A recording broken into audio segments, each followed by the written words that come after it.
If you look at this question 7, ABC is a right triangle, तो सबसे पहले एक राइट ट्रायंगल बना लेते हैं. Right triangle look like this. Okay, so this is ABC and right angle at A के ऊपर right angle है, तो सपोज दिस इज ए होगा यहाँ पे और BC कहीं पे भी हो सकता है. ठीक है. What is the given data? So let me write the given data here first. In the question it is given that angle A is 90. Okay. So ये angle 90 degree given है. First thing. Second thing is given in the question is AB is equal to AC. AB AC के equal है. So ये side AB, ये side AC के equal है. अगर तो इससे क्या होगा?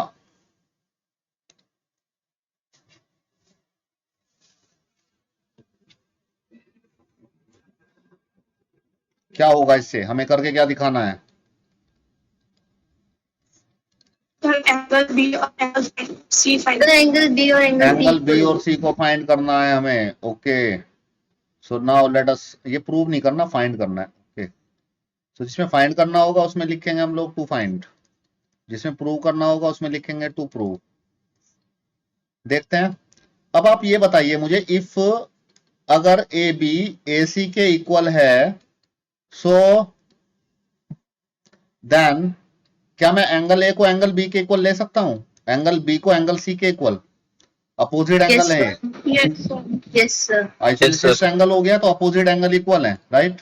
सो अगर मैं लेट कर लूं यहाँ पे एंगल बी, अब इसको मैं एक्स लेट कर लेता हूं, राइट. तो रीजन लिखेंगे opposite angles to equal sides.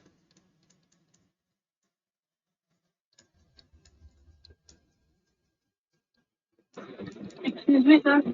Yes, sir आपने angle B equal to angle C, तो ये जो angle B angle C find करना है. तो आपने उसे इक्वल क्यों लिखा है? ये हमें फाइंड करना है अभी. अच्छा, यस, ये मैंने इक्वल क्यों लिख लिया? गुड. ये क्यों लिख लिया मैंने इक्वल? मुझे इक्वल नहीं लिखना चाहिए था, मुझे नहीं पता था ये इक्वल है. यहाँ पे ऊपर तक नहीं पता था, अब पता लगा है, राइट.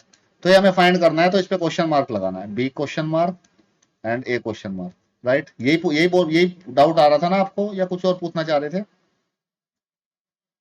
तो यही था. ओके, ये मैंने गलत लिख दिया था यहाँ पे. ठीक है. अब angle B equal to angle C आ गया, तो अगर मैं बी को एक्स ले लूं तो सी कितना हो जाएगा? एक्स हो जाएगा, राइट. अब आप ये बताइए एंगल सम प्रॉपर्टी से, नाउ इन ट्रायंगल, अगर मैं ट्रायंगल ले लूं ABC, तो मैं x प्लस 90 को क्या लिख सकता हूं? 180. 180. ये हो गया angle 180 degree. Yes, absolutely right. Angle sum property. So now here 2x is equal to, shift this 90 on this side, it become 90 and x will become 45 degree. Yes. So what is angle B in this case? 45. 45 degree. And angle C is also 45. So this is the required answer. 45. तो ये तो इतनी बड़ी कहानी मैंने लिखी है, वैसे आपको इसको देख के समझ में आ गया होगा. ये 90 है और ये दोनों इक्वल हैं, तो दोनों इक्वल हैं और इन दोनों का सम भी 90 होगा, क्योंकि टोटल 180 होता है. तो 90 का हाफ कितना होगा? 45, राइट.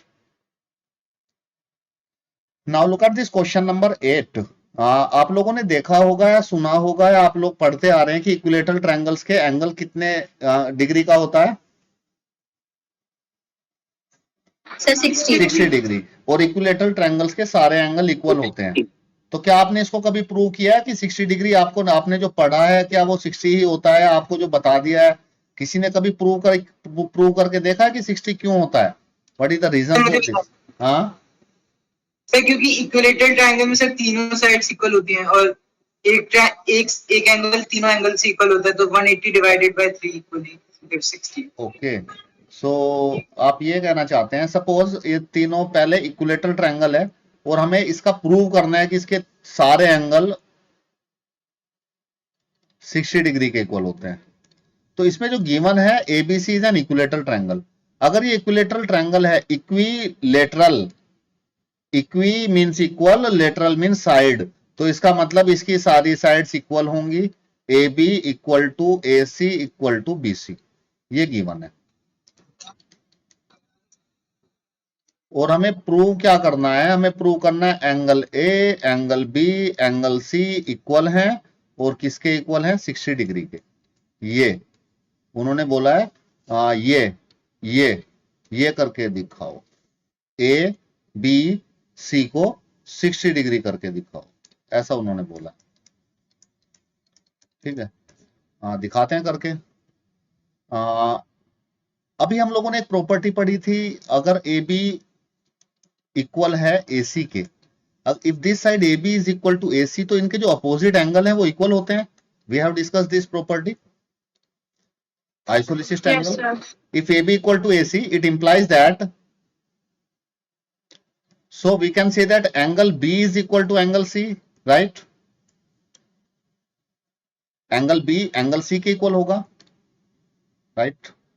And अगर मैं बोलूं if AB is equal to BC, AB BC के इक्वल है, कहां पे, इसके अपोजिट साइड, अपोजिट एंगल्स कौन से होंगे, AB और BC के अपोजिट एंगल्स, AB ये साइड है और BC ये साइड है, तो BC के अपोजिट A, AB के अपोजिट C, तो अपोजिट एंगल इक्वल होंगे। So we can say that angle A is equal to angle C, we can say like that. Okay, अब आप यहां से देखिए from first and second, equation 1 और इक्वेशन 2 से हमें क्या मिला, ये एंगल ए किसके इक्वल है, सी के इक्वल है, और सी किसके इक्वल है, बी के इक्वल है, तो ये तीनों इक्वल हो जाएंगे, ए बी सी इक्वल हो जाएंगे, नहीं होंगे, हो जाएंगे। ठीक है, अब अगर ये इक्वल हो गए, अगर ये इक्वल हो गए, स्क्रीन विजिबल नहीं थी सर, आप एक बार क्वेश्चन दोबारा दिखा सकते हैं ऊपर से। क्या कह रहे हैं,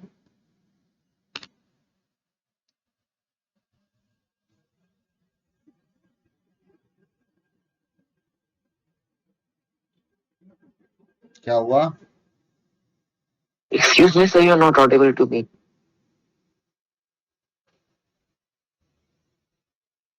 sir you are audible. You are audible. Okay. अब कुछ प्रॉब्लम आपके नेटवर्क में ही आ रही होगी वहां पे, क्या करें इसमें। सर आप ठीक है सर, आप एक बार क्वेश्चन नंबर 8 दिखा सकते हैं स्टार्टिंग से, आपकी स्लाइड विजिबल नहीं थी। ओके, दिखा देंगे, उसमें क्या है।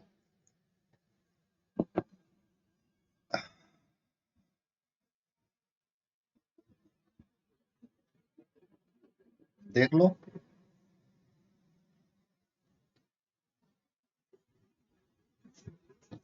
और सर नीचे वाला पार्ट इसका।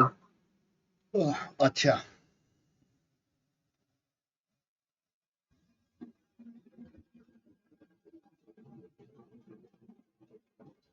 टोटल यही है, इतना ही लिखा है।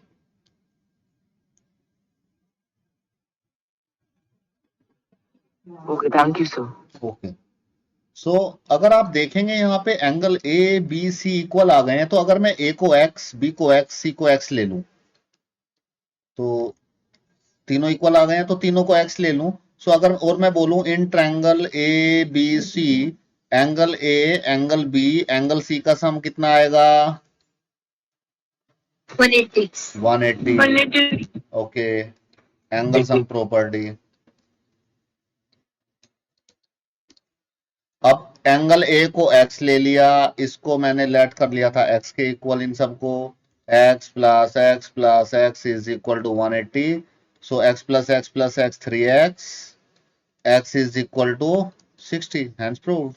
एक्स अगर 60 आ गया तो एंगल ए भी एक्स के इक्वल है, बी भी एक्स के इक्वल है, और सी भी एक्स के इक्वल है। So therefore angle A is equal to 60, angle B equal to 60 and angle C equal to 60, right. I hope this question is clear to you all now. Why the Yes. equilateral triangle having all angle equals and equal to 60? अगर all angle equal है तो 60 क्यों आ गए, क्योंकि 180 को 60 60 60 equally divide कर दिया है। ठीक है, अब all angle equal कैसे आए, वो हमने साइड्स को लिया हुआ है, साइड्स को एज्यूम, साइड्स को इक्वल एज्यूम करके हमने थ्योरम यूज की, आइसोलिसिस ट्रायंगल की थ्योरम, राइट।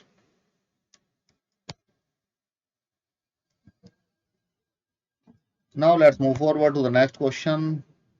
नेक्स्ट क्वेश्चन क्यों नहीं आ रहा है मेरे इसमें? खत्म तो नहीं हो गई एक्सरसाइज? Exercise finished. इसीलिए नहीं आ रहा है.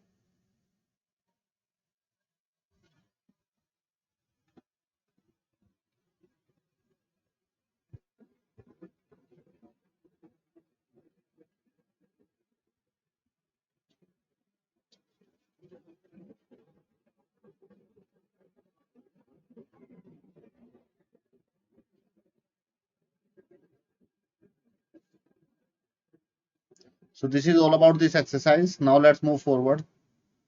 So this is all about this exercise. Which exercise is this?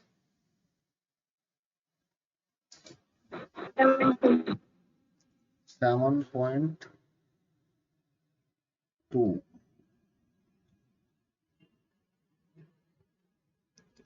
So this is all about this exercise. I hope you understood the questions that we have discussed in this exercise. And now let's move forward in this chapter.